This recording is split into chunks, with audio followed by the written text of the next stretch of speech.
Welcome to the north east PSC. आज यह हम लोगों का एक नई पहल की पहली क्लास है where we will be bringing to you the most important polity related topics in most crispy and short manner possible.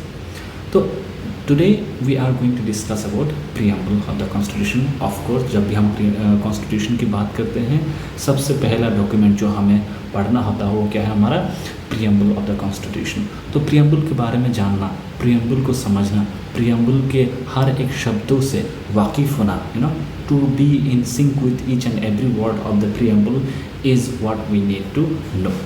So without any further ado, let's begin our today's discussions. Okay. So preamble क्या है?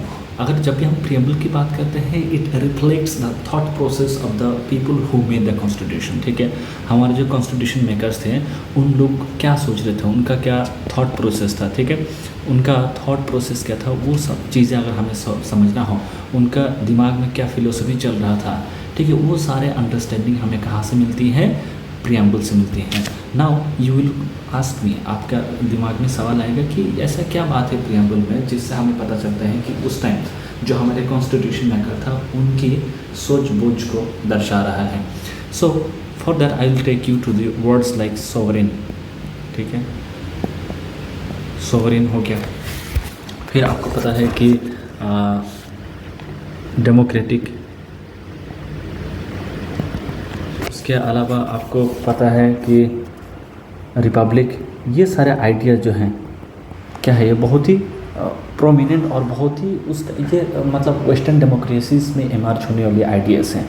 फिर आपको पता है fraternity की बात किया जाता है, जस्टिस की बात किया जाता है, इक्वलिटी की बात किया जा रहा है। ये सारे शब्द जो हमारे कॉन्स्टिट्यूशन के प्रीएम्बल में जो जिक्र है, यहाँ से हम लोग को क्या दर्शाता है कि हमारा जो कॉन्स्टिट्यूशन मेकर्स हैं उन लोगों की थॉट प्रोसेस को हम लोग समझ सकते हैं। तो ये एक जजमेंट में सुप्रीम कोर्ट ने बोला था कि the preamble of India unlocks the mind of the constitution makers. ठीक है, तो उससे पहले आगे बढ़िए, एक बार आप ये डॉक्यूमेंट के देख लीजिए। We the people of India having solemnly resolved to constitute India into a sovereign, socialist, secular, democratic republic। तो यहाँ पर आपको समझना पड़ेगा कि ये जो सारे शब्द हैं, इम्पॉर्टेंट वर्ड है, इसको कैपिटल लेटर में लिखा गया है।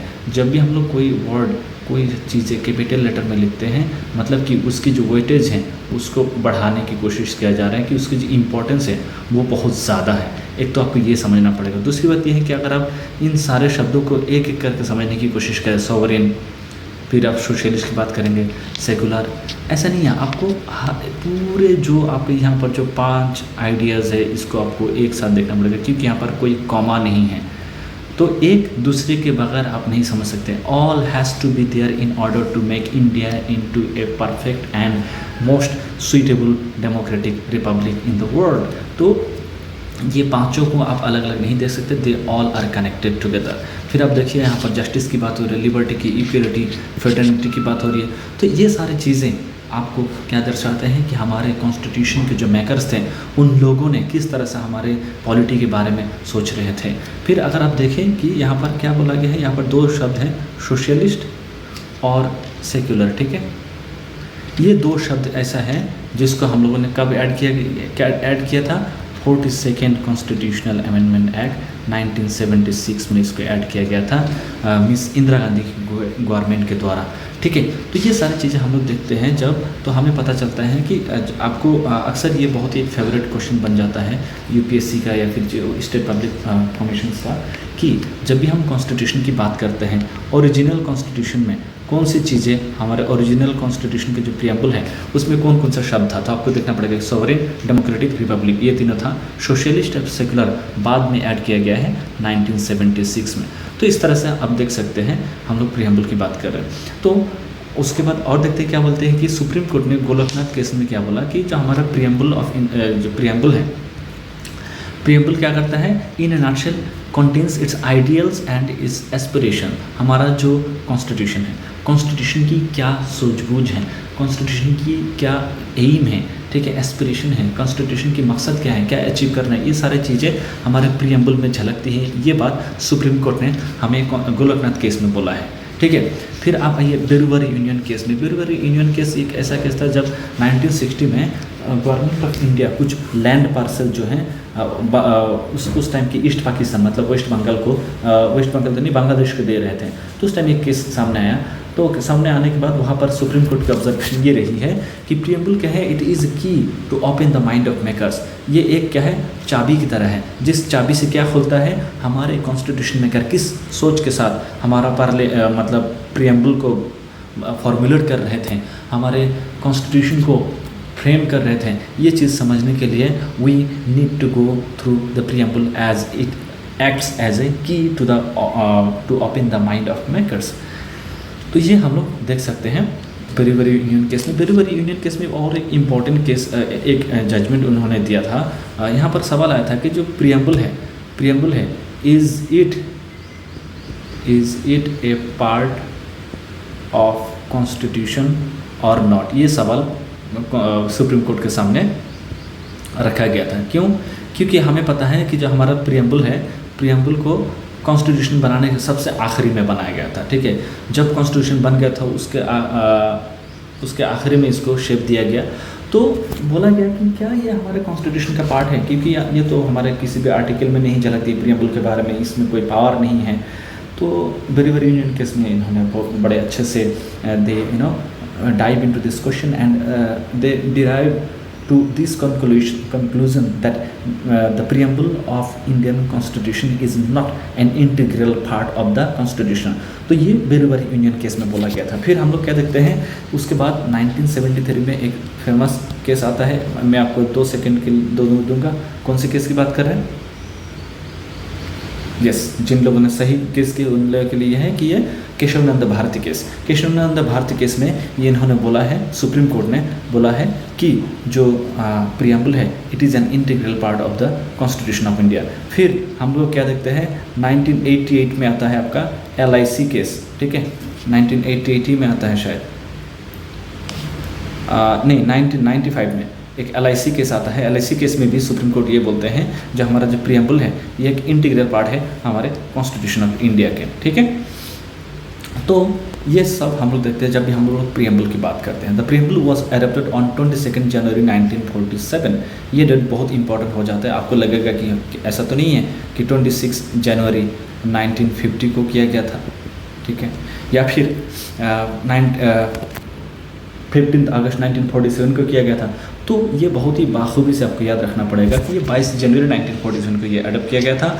और प्रियम्बल जो हमारे प्रियम्बल में जितने भी सारे आइडियल्स, जितनी भी सारी चीज़ों की बात होती है, it is based on an objective resolution passed by the then prime minister of India Pandit Nehru. Pandit Nehru ने 13 दिसंबर 1946 जिस दिन मतलब पहला सिटिंग कब हुआ था, 9 दिसंबर हुआ था, 9 दिसंबर 1946 को।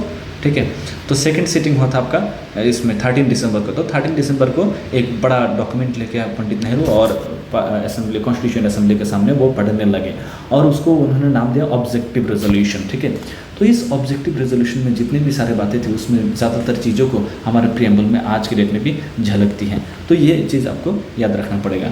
प्रियम्बल ऑफ इंडिया जो है हमें 4 चीज़ें बताते हैं। ठीक है, क्या क्या बताते हैं कि हमारा प्रियम्बल तो हम लोगों ने बनाया या फिर कॉन्स्टिट्यूशन हम लोग बनाया है। ठीक है, ये कॉन्स्टिट्यूशन बनाने के पीछे सोर्स क्या है, हमें ये कॉन्स्टिट्यूशन बनाने का हक किसने दिया।